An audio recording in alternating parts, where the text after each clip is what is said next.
Joining us now, the Assistant Minister for Finance, Ed Seselja. Senator, thanks so much for your time. G'day. Labor is actually arguing that the second phase of the tax cuts be brought forward from 2022 to 2019, arguing that people should get more dollars in their pockets sooner.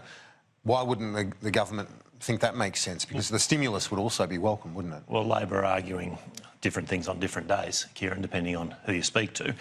Yesterday, we heard their new position from their shadow finance spokesperson was that their position will be determined by the crossbench, effectively, whether or not One Nation votes for it or whether or not the Centre Alliance votes for it. So the Labor Party doesn't have a clear position on this, and it's an untenable position to say we have an election which was fought largely on tax. We took a position of lowering tax to the people. The people endorsed that. And now, instead of listening to the people, Anthony Albanese saying, well, he'll make his decision based on how the crossbench votes. That's untenable. And what we want to see is tax relief delivered. It needs to be done in an affordable way. And we've set out a package in our budget, which we took to the election, which keeps the budget in surplus, delivers tax relief right now and delivers structural reform over a period of a number of years. But if you put any political jostling aside, what is wrong with that proposition of bringing those tax cuts forward to stimulate the economy and get more money in people's pockets sooner? Well, as I say, the Labor Party's position changes every day. But just that position. So let's be clear on that. What we've set out is a package which has to be fiscally affordable. We have to be able to keep the budget in surplus and pay down Labor's debt. We want to deliver tax relief right now for low and middle income earners, which is what we're doing, and then to deliver affordable structural reform over a period of time. Now, the Labor Party are suggesting with that policy you're referring to that effectively they should play with the tax changes from opposition. They should dictate terms in terms of how we deliver it. Well, they need to be affordable.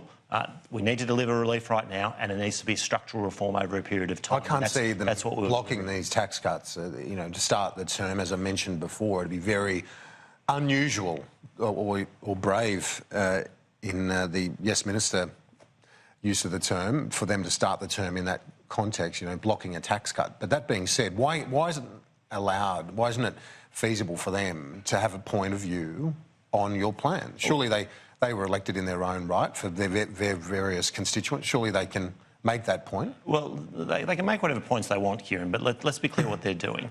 They're bitterly divided, and that's been clear from the public statements alone as to whether or not they should honour the mandate, as many in the party, like Joel Fitzgibbon and others, are arguing that they shouldn't be standing in the way of tax cuts, versus Chris Bowen and Jim Chalmers and a bunch of others who are saying they want to hold on to many of the policies that they took to the last election. They don't seem to have learned the lessons, and now what they're saying is, well, we'll see how the crossbench votes. Surely, if you're saying, well, they have a point of view as the opposition, surely the opposition of this country, the alternative government, can form a view on tax cuts without reference to how others in the parliament might vote. Surely there's a point of principle, and the point of principle should be we took a serious tax package to the community. They endorsed that tax package. The Labor Party should learn the lessons from that and vote for tax relief rather than standing in the way of tax relief for hardworking Australians. Does that mean you're not talking to the crossbench and getting their advice on what they think of the tax package? But our position on whether or not it's a good idea or a bad idea to cut taxes is not determined by the crossbench. We have a package. We want to get that package through. The Labor Party are saying, well, if the crossbench votes one way, maybe they'll vote the other way, or maybe they'll vote the same way. That's untenable. Surely in his listening tour, Anthony Albanese would have been hearing from people about the need for tax relief. Surely that and the vote at the last election is more important than how individual crossbenchers might vote. I mean, it was an extraordinary position put by Katy Gallagher yesterday that they'll make up their minds depending on if One Nation or if Centre Alliance votes a particular way. They should support tax relief. They should say to those Australians who they're apparently listening to now on their listening tours, yes, we believe you're not the top end of town. We believe we want to deliver more money for you. We want to put more money in your pockets. That's good for the economy. Well, they say they are because of that argument. You say they're chopping and changing, but you still haven't explained why you wouldn't bring forward the stage 2 tax cuts, because it's 3 years early. And if you want to put more money into people's pockets, this goes to every taxpayer, stage 2. Kieran, but I have, because what I've said is the entire package needs to be responsible and affordable It needs to keep the budget in strong surplus. We're still paying down Labor's debt. So that's the reason why you're rejecting that? So that's why we've got a very well-measured package that we put in the budget and took to the election, which is immediate tax relief now and serious structural reform over the next few years, whilst keeping the budget in surplus and paying down Labor's debt. Do you have a backup plan if you can't get the full package through? Do you have an alternate position of what you'd do? Well, look, we're not contemplating that at the moment. I mean, I think, Kieran, you were right when you suggested that it would be courageous or stupid, or I don't think you said that, but I think it would be extraordinary, let's say, for the Labor Party after the election we've just seen to say we're going to stand in the way of these tax cuts. So we're not getting beyond that. We are making the case to the Parliament, making the case to the alternative government that they should support what the Australian people voted for, and they should put more money into people's pockets. Yes, at the weekend on Saturday, we saw that meeting that the world watched. I think our markets would be very interesting to see how they react. We'll be checking in with the markets in about 20 minutes from now, Evan Lucas, to preview that, because Xi and Trump had a truce. And then I just noticed in the last minute, Donald Trump's been on Fox News with Tucker Carlson, and he says, quote,